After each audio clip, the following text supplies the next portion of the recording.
telephone conversation between a customer and a shop assistant. First, you have some time to look at questions 1 to 3.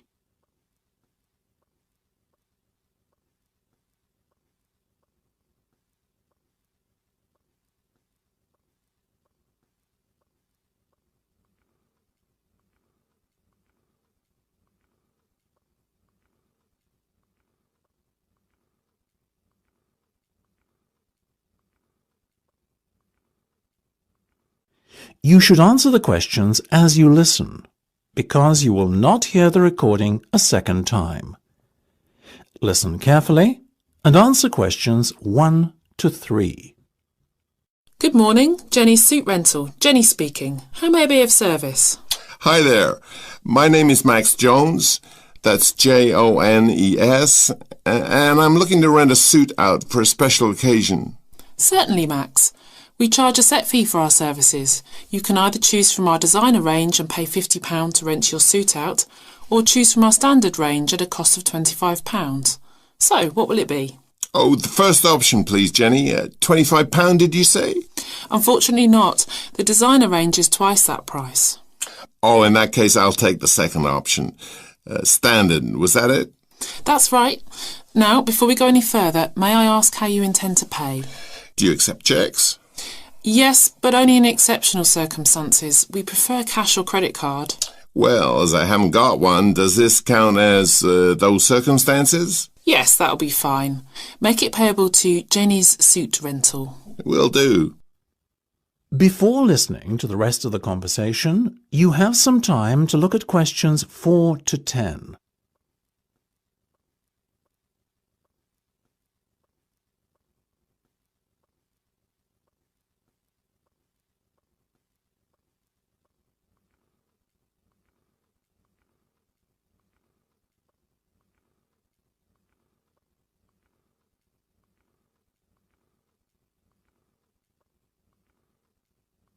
Now listen and answer questions 4 to 10.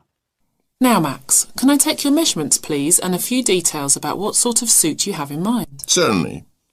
Let's start with the trousers then, shall we? What is your waist size and leg length? I used to be 32 waist, you know, but these days it's more like 36. Too many cream pies. I've been there. And about the leg, 34? I wish. I'm afraid I'm somewhat lacking in the height department. Not even a 32. 30, I'm afraid. Never mind. As for the colour, could you do a dark grey suit? In fact, we have a very smart one of those in just your size. You're in luck. Now, what about shoes? Same colour? No, I think I prefer something darker. OK, let's go with traditional black then, shall we? What about size? I'm a size 45. By my calculations, that's 10 in our sizes. And style? What have you got? We do suede, nubuck and traditional leather. Definitely the last one. Very well. And will you be wanting a necktie? Do you do bow ties? Of course. I'll put one of those down in your order. Dark grey, I presume? Perfect. To match the suit. I think I fancy a light blue shirt, by the way. Might I recommend a green? Green would go very well with the suit you are renting. Light or dark? I'd say dark. Dark it is then. My neck size is 17 and a half. Hard to believe that a little over a year ago I could fit into a 15, isn't it? Those cream pies again, right? You got it. Now, what about your suit jacket? Same colour as the trousers, obviously, but what size? Medium should be fine. You sure? Yeah. And have you got any of those 3-button ones? I'm afraid not. The 1 and 2 button suit jackets are far more popular at the moment.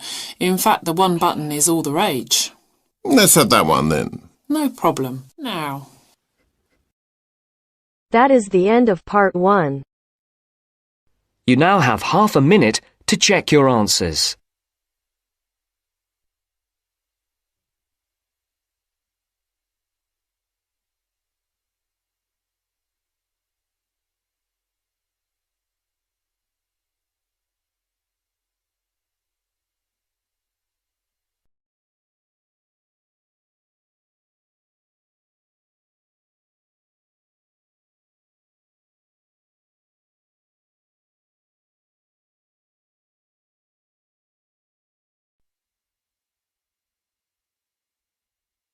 Now turns to Part 2.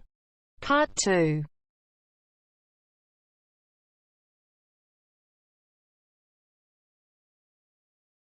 You are going to hear a conversation between two women about the health system in England. First, you have some time to look at questions 11 to 17.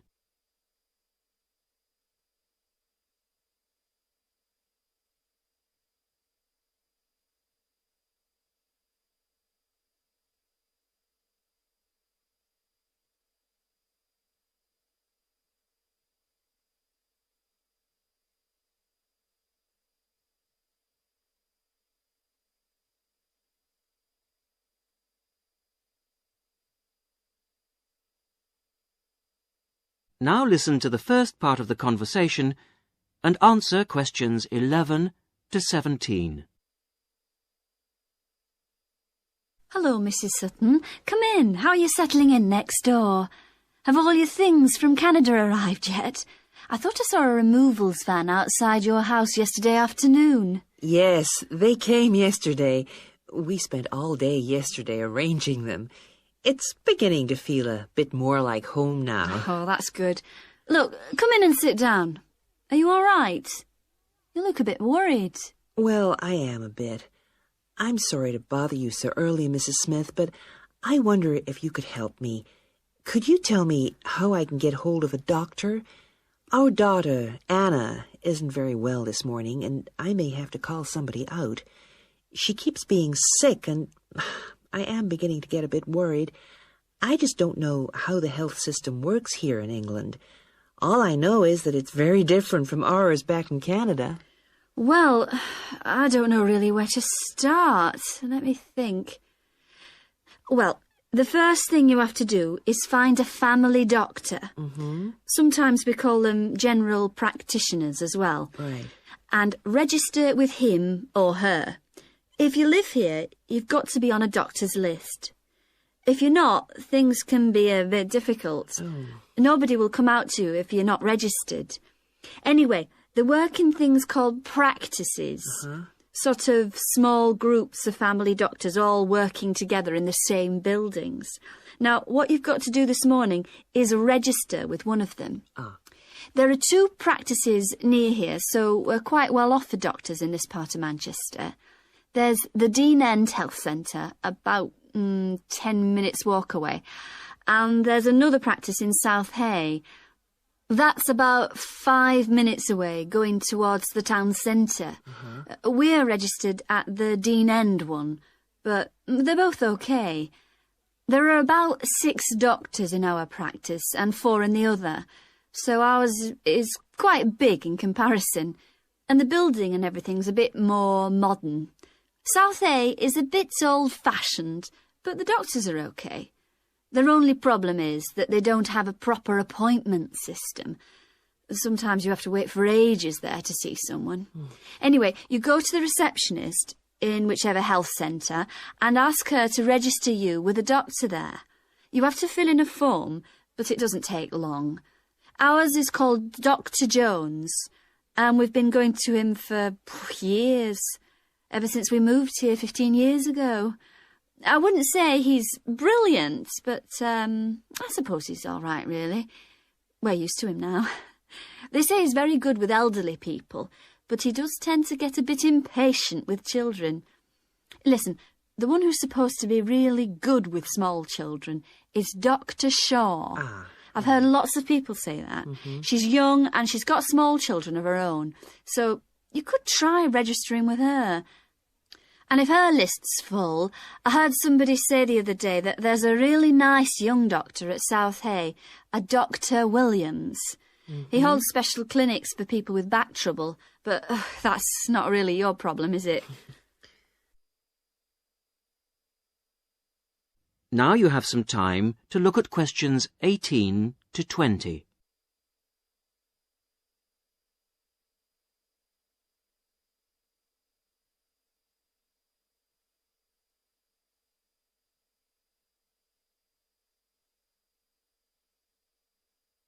Now listen to the rest of the conversation and answer questions 18 to 20. If you want a doctor to visit you at home, you have to ask for a home visit. You're supposed to do that before 10:30 in the morning, but obviously if it's an emergency, you can phone at any time, night or day. It might not be your doctor that comes, though. It's quite often one of the other doctors in the practice. It doesn't really seem to make much difference. Right. Otherwise, you make an appointment to see your doctor at the health centre. You usually get seen the same day. Not always, of course, but usually, as I say. They hold surgeries between 9 and 11:30 every weekday, and from 4 to 6:30 Monday to Thursday. Saturdays are only for emergencies. I see. When the doctor sees you, he gives you a prescription. He writes what medication you need on it, and you take it to a chemist's shop. There's one opposite the centre. If it's for a child under 16, you don't have to pay, so if it's for Anna, there's no problem. The same thing goes if you're unemployed or retired, or if you're pregnant. Just as well, because it's not cheap. You pay the same price for each item the doctor has prescribed. At the moment, it's something like £5 per item. So you pay for the medication, but the consultation with the doctor doesn't cost you anything. It's completely free as long as you're a resident here. You're going to be here for 3 years, aren't you? Uh-huh. So, there shouldn't be any question of you paying anything to see the doctor. So that's one less problem to worry about. Look, Mrs. Sutton, if you want, I'll sit with your daughter for half an hour if you want to go down to the health centre to register. It's no trouble, really, don't worry. Are you sure you wouldn't mind? That would really help me a lot. I'll ask them if they can send someone round later to see Anna. I think I'll try the Dean End Centre. Good idea. Don't worry about Anna. Right. I'll be back as soon as I can.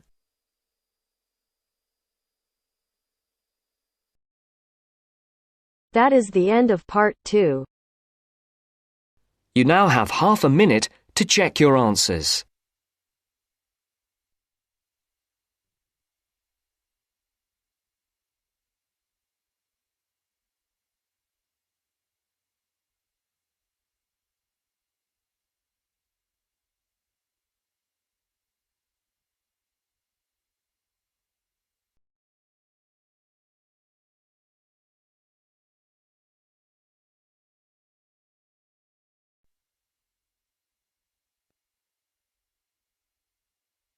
Now turns to part 3.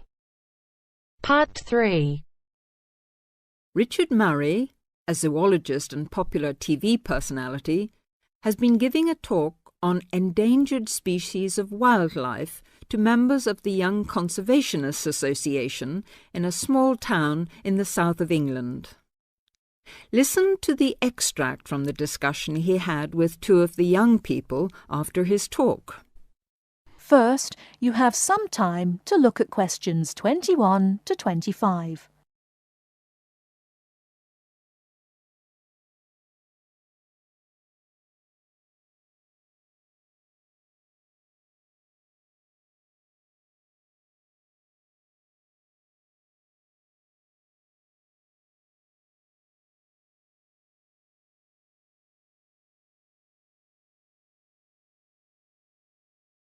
Now listen carefully and answer questions 21 to 25.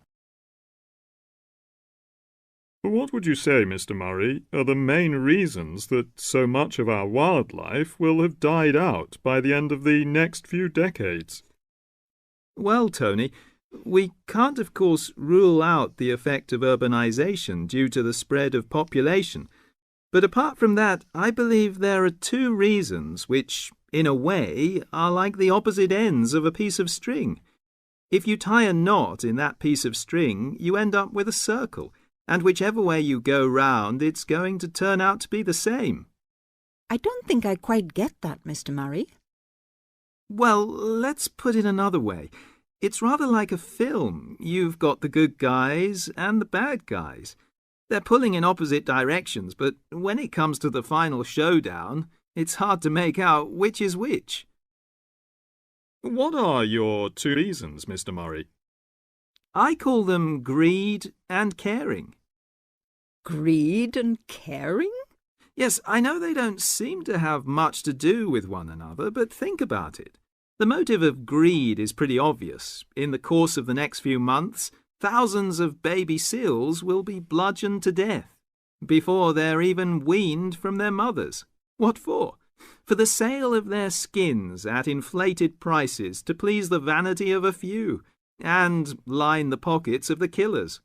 Crocodiles will be slaughtered to provide shoes and handbags for the rich. Gorillas, tigers, leopards and rhinos will be hunted for senseless sport or poached in defiance of regulations. Their skins, their horns, and their magnificent heads will be used as trophies to decorate someone's living room floor or walls. That's terrible. Yes, but it's not all. The whale, probably the most impressive and certainly one of the most intelligent sea mammals in creation, will be cruelly hunted and harpooned to make more money for the profiteers. The dolphin, the sailor's friend, will be indiscriminately battered to death at so much a head on the grounds that it is taking away the livelihood of a few fishermen by consuming the fish in its natural habitat. But surely, Mr. Murray, we do have to keep warm. We need whale oil and ambergris. Fishermen have to make a living. Part of what you say is true, of course, Tony, but we shall have to enforce far stricter controls if future generations are not to find themselves in a world devoid of wildlife as we know it. Well, I see what you mean about fur coats and crocodile handbags, Mr. Murray, but I don't understand what you mean by caring. That can't be bad, surely. I mean, I thought we were supposed to be living in a caring society. Well, so we do, in a way. The trouble is, there are so many well-intentioned people who start out with the best possible motives of trying to protect or immunize us from this, that, or the other in the most effective way at the quickest possible rate. But in their enthusiasm, they lose sight of the long-term consequences. It's only very gradually that the danger to other forms of life, including humans, comes out. Not to say leaks out, and by that time it'll probably be too late to do much about it. Take insecticides, for instance. But Before you hear the rest of the talk, you have some time to look at questions 26 to 30.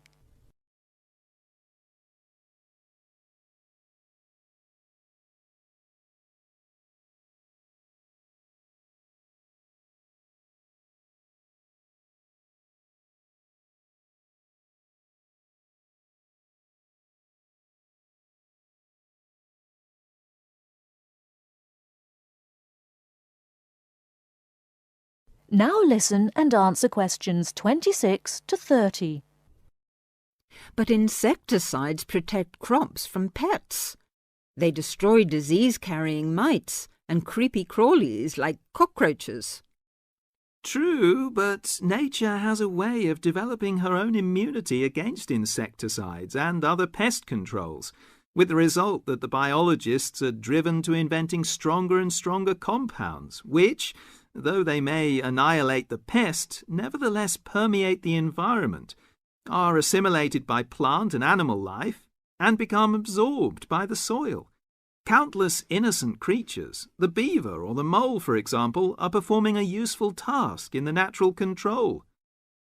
The alarming prospect is that as these poisons enter the foods we eat, and consequently our own systems, they'll find their way into the body of the pregnant mother and into her milk, offering incalculable risks to the unborn or newly born infant.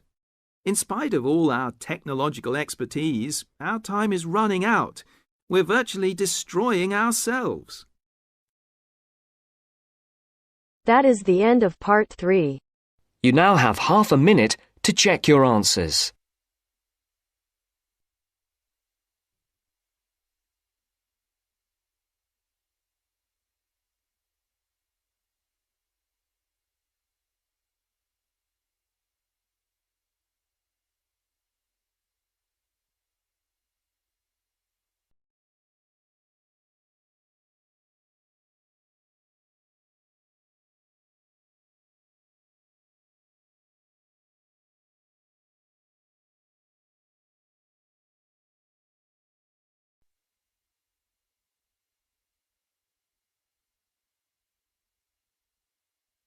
Now turns to Part 4.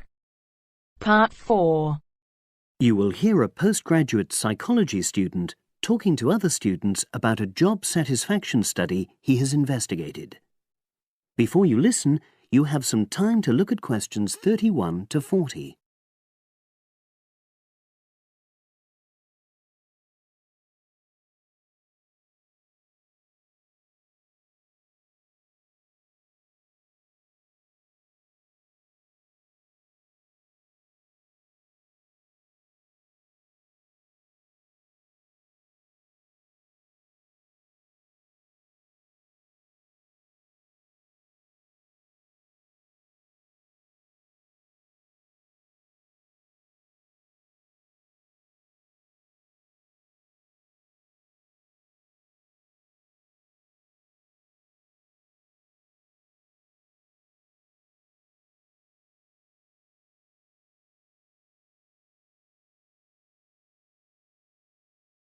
Now listen and answer questions 31 to 40.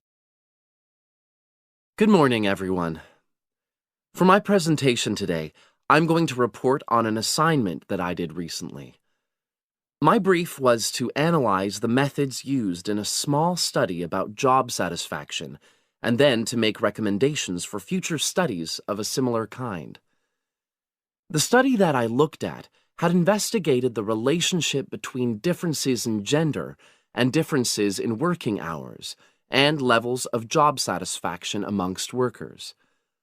For this purpose, employees at a call center had been asked to complete a questionnaire about their work. I'll summarize the findings of that study briefly now. First of all, female full-time workers reported slightly higher levels of job satisfaction than male full-time workers. Secondly, female part-time workers reported slightly higher levels of satisfaction than female full-time ones did. On the other hand, male part-time workers experienced slightly less job satisfaction than male full-time workers. But although these results seemed interesting and capable of being explained, perhaps the most important thing to mention here is that in statistical terms, they were inconclusive. Personally, I was surprised that the findings hadn't been more definite, because I would have expected to find that men and women, as well as full and part-time workers, would experience different levels of satisfaction. So I then looked more carefully at the methodology employed by the researchers to see where there may have been problems. This is what I found. First of all, the size of the sample was probably too small. The overall total of workers who took part in the survey was 223, which sounds quite a lot, but they had to be divided up into subgroups. Also, the numbers in the different subgroups were unequal. For example, there were 154 workers in the full-time group, but only 69 in the part-time group. And amongst this part-time group, only 10 were male, compared to 59 who were female. Secondly, although quite a large number of people had been asked to take part in the survey, the response was disappointingly low. A lot of them just ignored the invitation. And workers who did respond may have differed in important respects from those who didn't. Thirdly, as the questionnaires had been posted to the call center for distribution, the researchers had had very limited control over the conditions in which participants completed them. For instance, their responses to questions may have been influenced by the views of their colleagues. All these problems may have biased the results. In the last part of my assignment, I made recommendations for a similar study, attempting to remove the problems that I've just mentioned. Firstly, a much larger sample should be targeted, and care should be taken to ensure that equal numbers of both genders and both full and part-time workers are surveyed. Secondly, the researchers should ensure that they are present to administer the questionnaires to the workers themselves. and should they require the workers to complete the questionnaire under supervised conditions so that the possibility of influence from other colleagues is eliminated. Finally, as workers may be unwilling to provide details of their job satisfaction when they are on work premises, it's important that the researchers reassure them that their responses will remain confidential, and also that they have the right to withdraw from the study at any time if they want to. By taking measures like these, the reliability of the responses to the questionnaires is likely to be increased, and any comparisons that are made are likely to be more valid. So, that was a summary of my assignment. Does anyone have any questions? That is the end of part 4.